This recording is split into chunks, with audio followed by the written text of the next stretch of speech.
Hey guys, and welcome back to another video. In this video, I'll be going through my AFL SuperCoach Round 9 team reveal, going through the trades, the VC, and the captain. So anyway, before we jump into this video, remember to like and subscribe, turn the notification bell on so you know when I upload, and let's jump into this video. So, as you can see here, it is a little bit small, so let's make it a little bit bigger for you guys. And there we go. This is the team post trades. Now, you're probably wondering as well, what are the trades? The obvious one across all the trades that I've done this week has been prior to Hustweight. That's the obvious one. I'm not going on the Erasmus train just because I feel like that could be a one game and then straight out. And 160k, it's not really, he's not done enough to generate enough cash. And then deconing to XERRI is initially one that I thought about doing, but I can also just straight up do this one as well.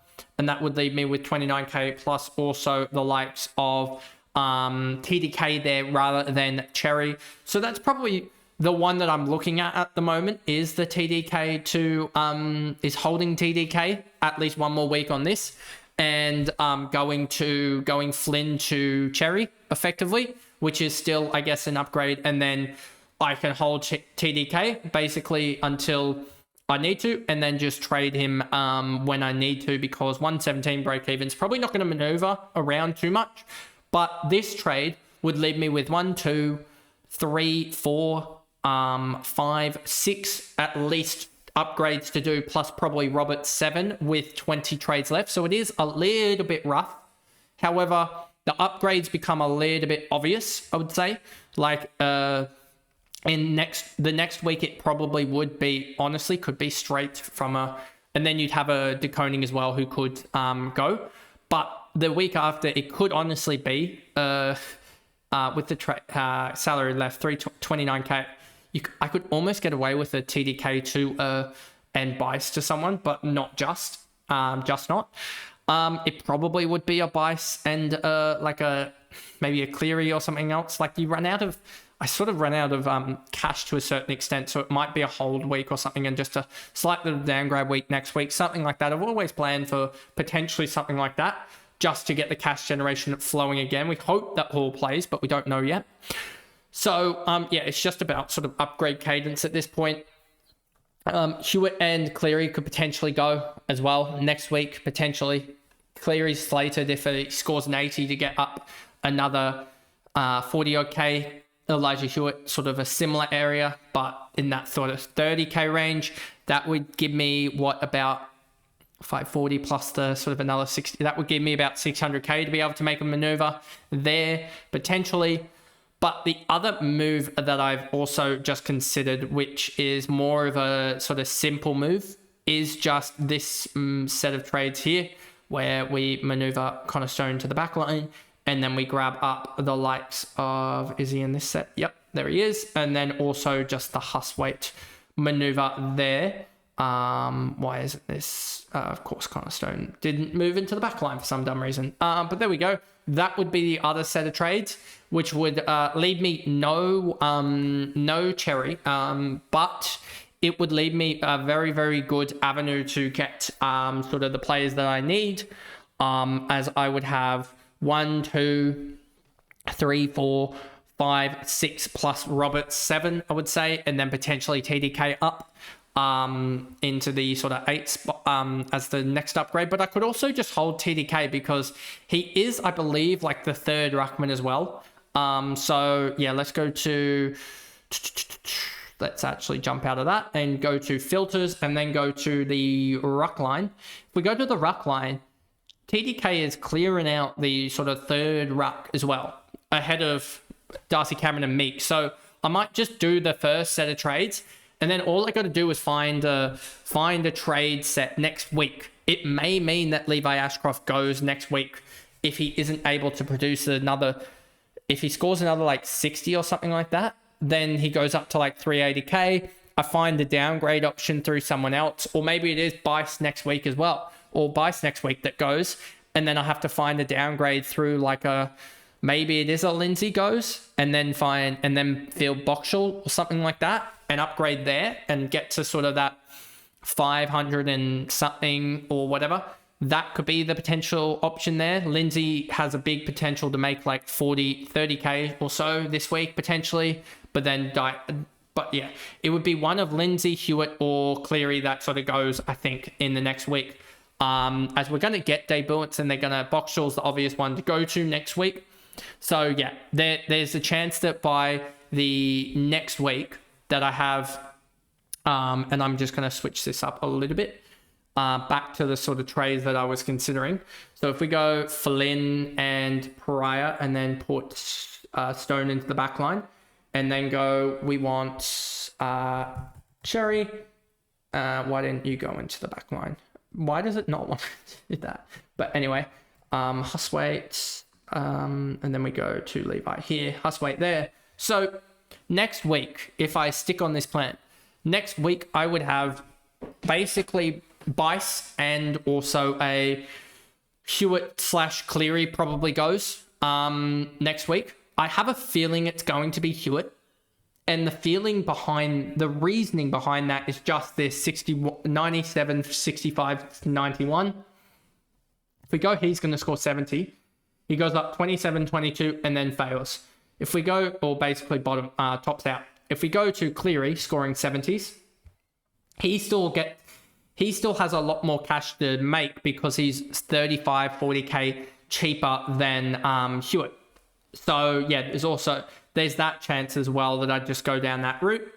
Or it is Lindsay that tops out there as well. Score, I think he would, if we go to Lindsay as well, if we just go here, yeah. So one of them's probably going to fail, or it could be finally Clay Hall, or even if the maths work, which it might not, it could be a Stone by that point. But Stone wouldn't work for the logistics, I don't think, of it either, because I'd need a defender who is, yeah. So we'll see about it, but I'm just don't think, we'll see. There'll be someone that pops up, I think, in due course. VC and captaincy, I think you got to go captaincy on Gawn and then the VC on Dacos this week. As I said in the fantasy video, I don't see there being someone that can really challenge Dacos in the Freo midfield. So I think he's going to run riot there. He potentially could have a 140-160 split game. And yeah, you just want that. And I think going up against Meek, I don't know what he's averaged against Hawthorn so far. If we go to this, we can actually check it. Even though I don't like the new design, because the one thing is you miss this. Let's just go here. You can't actually click on the games for some reason. At least I find that you can't actually click on the games that they played against each one. You have to actually find it in sort of here or in down here, which is a little bit annoying. Like if we go team white, like I'm just a little bit confused about this in all honesty.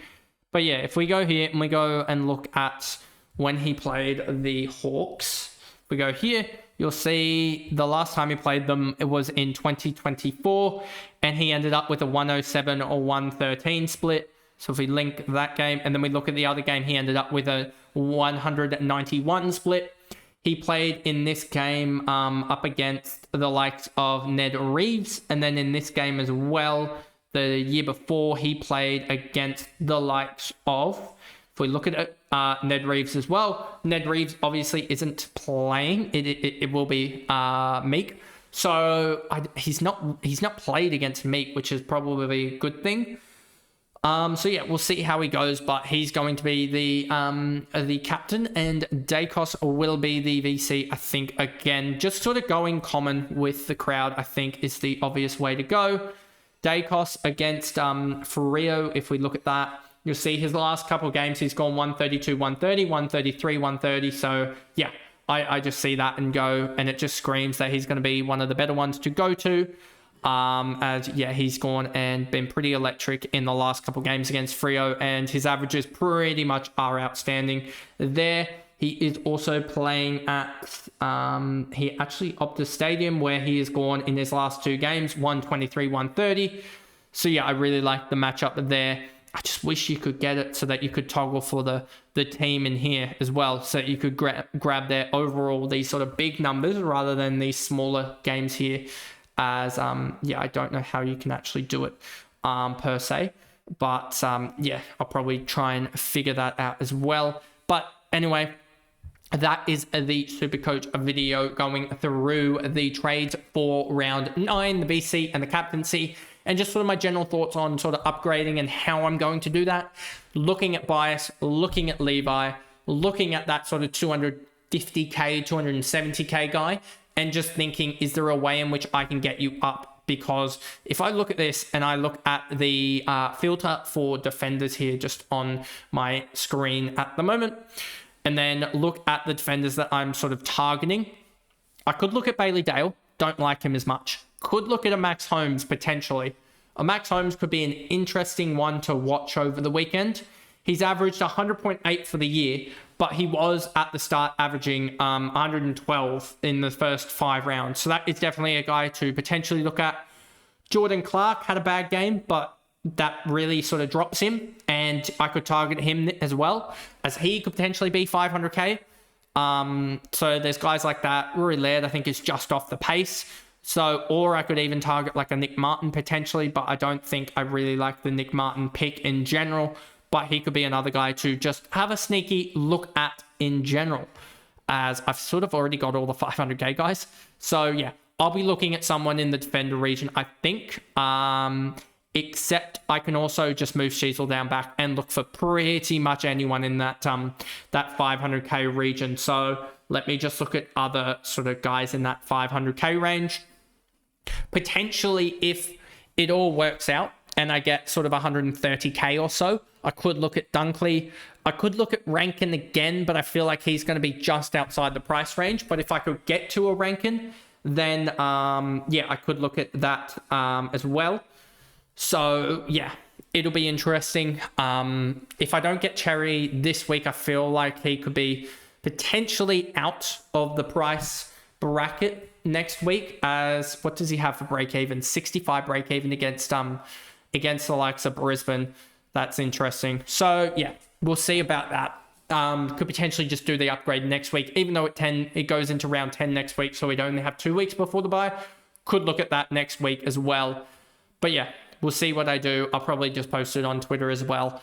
And we'll look at that as well. So anyway, I hope you guys enjoyed that video, and I'll see you guys in the next one. Bye, guys.